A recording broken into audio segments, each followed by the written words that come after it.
Est-ce que tu as déjà ressenti cette impression étrange? Comme si notre monde n'était qu'une façade, un décor soigneusement orchestré. C'est cette intuition qui a fait de Matrix l'un des films les plus révolutionnaires de tous les temps. En 1999, Matrix sortait dans les salles nous présentant un monde où l'humanité vivait dans une simulation informatique, une prison virtuelle conçue pour nous maintenir sous contrôle, un univers où la réalité n'était qu'une illusion générée par des machines. Mais au-delà de ses effets spéciaux révolutionnaires et de son esthétique futuriste, Matrix nous pose une question fondamentale. Qu'est-ce qui nous empêche vraiment d'être libres? Est-ce le monde extérieur ou les limites que nous nous imposons? Et si je te dis que derrière ces cascades spectaculaires et ces effets spéciaux révolutionnaires, Matrix cachait en réalité le plus puissant manuel de développement personnel jamais créé? Et si chacune des scènes de ce film culte était en fait une métaphore pour nous révéler comment briser les prisons mentales que nous nous sommes nous-mêmes construites? Aujourd'hui, nous allons décoder Matrix non pas comme une simple fiction, mais comme une feuille de route pour reprendre le contrôle de notre vie. La matrice est universelle. Elle est omniprésente. Elle est avec nous ici, en ce moment même. Tu la vois chaque fois que tu regardes par la fenêtre ou lorsque tu allumes la télévision. Tu ressens sa présence quand tu pars au travail, quand tu vas à l'église ou quand tu paies tes factures. Elle est le monde qu'on superpose à ton regard pour t'empêcher de voir la vérité. Quelle vérité? Le fait que tu es un esclave, Néo. Comme tous les autres, tu es né enchaîné. Pour comprendre la profondeur de cette métaphore, replongeons dans l'histoire de Neo. Thomas Anderson, programmeur ordinaire le jour, hacker la nuit. Un homme qui sent que quelque chose ne va pas dans le monde sans pouvoir mettre le doigt dessus. Cette sensation d'inadéquation, ce malaise existentiel, combien d'entre nous le ressentent chaque jour? Cette impression que notre vie pourrait être différente, plus authentique, plus libre. Dans notre monde moderne, les prisons ne sont pas toujours faites de barreaux. Elles peuvent prendre la forme d'un travail qui ne nous convient pas, de relations toxiques ou de ces standards sociaux que nous essayons désespérément d'atteindre. Cette idée n'est pas nouvelle. Platon, un célèbre philosophe de la Grèce antique, il y a plus de 2000 ans nous parlait déjà de l'allégorie de la caverne. Des prisonniers enchaînés depuis leur naissance, ne percevant que des ombres projetées sur un mur, les prenant pour la réalité. Comme dans Matrix, la vérité est souvent difficile à accepter. Quand Neo découvre que toute sa vie n'était en fait qu'une simulation, sa première réaction est physiquement violente. Il rejette cette réalité trop brutale. Et c'est là que réside le premier paradoxe de la liberté. Elle peut être douloureuse. Comme Cypher qui préfère retourner dans l'ignorance confortable de la matrice plutôt que d'affronter la dure réalité. Dans notre quotidien, cette première étape est souvent la plus difficile. Reconnaître que nous sommes prisonniers de nos propres illusions. Que nos croyances limitantes, nos habitudes et nos peurs sont des chaînes invisibles qui nous retiennent. Choisis la pilule bleue et tout s'arrête. Après, tu pourras faire de beaux rêves et penser ce que tu veux. Choisis la pilule rouge, tu restes au pays des merveilles.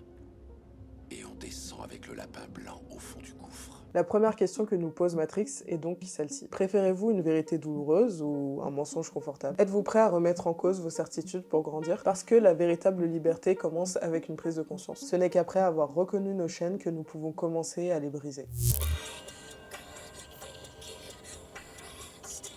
Même après avoir quitté la matrice, Neo doute. Il a vu la vérité, mais il ne croit pas encore en lui-même. Cette scène, où il tente de sauter d'un immeuble à l'autre, est l'une des plus révélatrices du film. On n'est pas le meilleur quand on le croit, mais quand on le sait.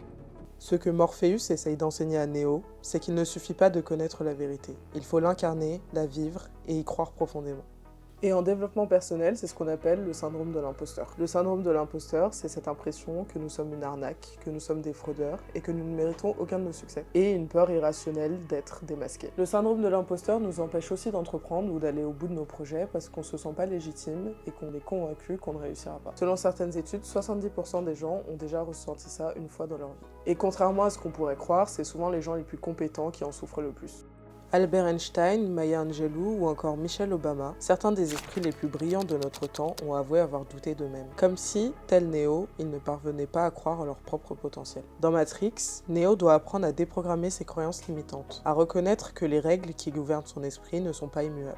Le chemin vers la confiance en soi est progressif. C'est d'abord accepter nos forces, reconnaître nos succès, aussi petits soient-ils. C'est aussi dépasser nos échecs et comprendre qu'ils ne nous définissent pas. Bien sûr, dans la vraie vie, nous ne pouvons pas télécharger des compétences instantanément, mais nous pouvons apprendre à nous défaire de cette voix intérieure qui nous dit que nous ne sommes pas capables. Car au fond, le syndrome de l'imposteur, c'est comme l'agent Smith, un programme de défense automatique. Il veut nous maintenir dans notre zone de confort, nous empêcher de grandir et de prendre des risques. La deuxième leçon de Matrix est donc celle-ci. Votre perception de vous-même définit vos limites. Tant que vous ne croirez pas en votre potentiel, vous resterez prisonnier de vos doutes.